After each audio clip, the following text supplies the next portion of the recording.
Ladies and gentlemen, um, it is now very clear that Albert Ojwang was murdered by the police.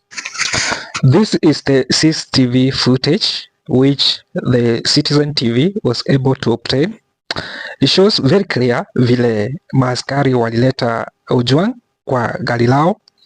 Waliondoka kwenye gari, unaona venye wanazungumza hapa nje. Hawana haraka kabisa. Hawana haraka kumaanisha kuna vile kunaenda hapa. Kumaanisha huenda Ojwang alikuwa ameaga na maafisa hawa wa polisi. They knew exactly what they were doing, that the guy was no more. That's why hawakuwa na haraka. So maafisa wa polisi wakaenda wakaripot kwenye emergency, as you can see.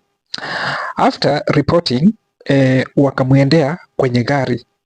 Unaona, wakapewa kale kalini kadogo hako, wakaenda wakaweka mwili ama Ojwang kwa hiyo kagari kadogo, ili wamsukume waende na yeye hadi kwenye emergency aweze kushughulikiwa. But kumbuka marehemu hayuko nasi, so wakielekea huko, they were told by the hospital, and this is the information out there. They were just informed that Albert Omondi Ojwang was already dead. So wakaambiwa ya kwamba ameweza kufariki, and wakaambiwa aweze kumrudisha. So as you can see, wakamrudisha kwenye gari la polisi na kaweza kuondoka. So in this CCTV ina reveal mambo mingi kuhusu yaliyompata Albert Ojwang. The investigation is currently underway, but we have reports that is now certifying that the gentleman was killed by the police. In fact, even the police themselves are coming to an agreement that indeed the gentleman died in their heads. So we are just waiting to see the actions which are going to be taken to ensure that justice is going to prevail. The gentleman was arrested last week on Friday. He was booked on Saturday. So a lot of questions there. Where was this man from the time he was arrested? That's on Friday. Where was he kept, because he was not under custody? So that is a very big question. Number one, we don't know who arrested this man. We are supposed, we should know who arrested this man, who ordered. I think it's now very clear that the orders came from above, from the DIG known as Eliud Lagat. He ordered the arrest of this man. He was booked on Saturday.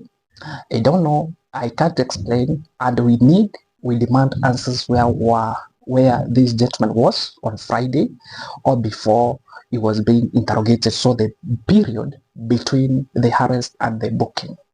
So he was booked.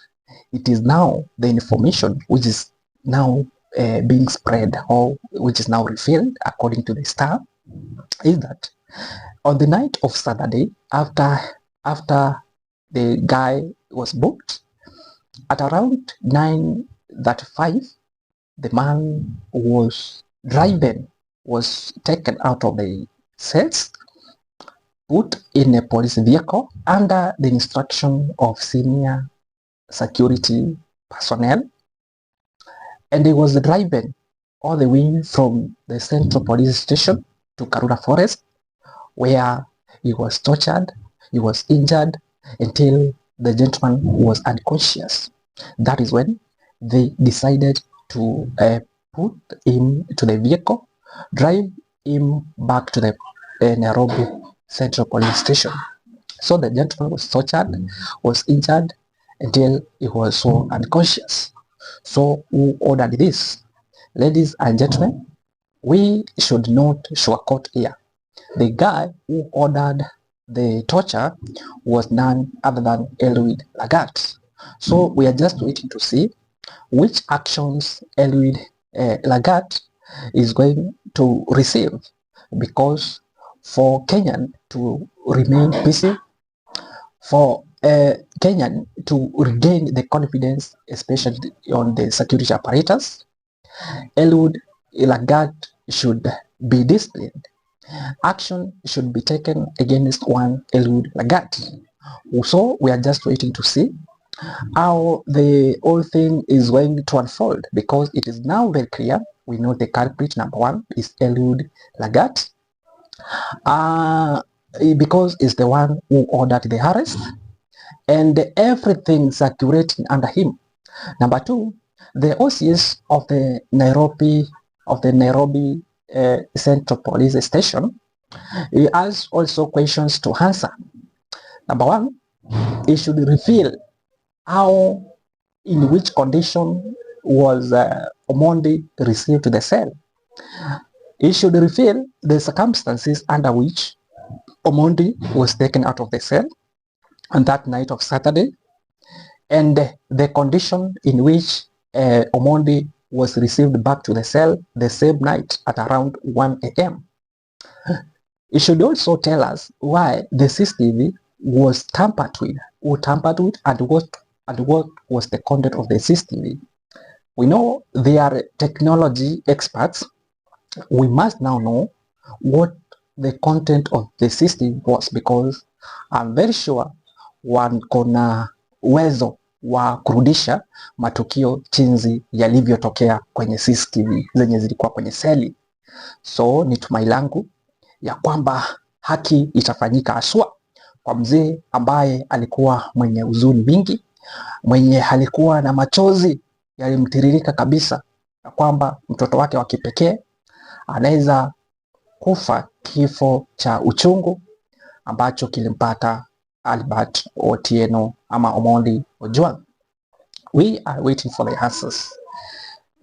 It is my hope that everything is worked on, and soon we shall get answers. So thank you, tutakufuatilia. Thank you.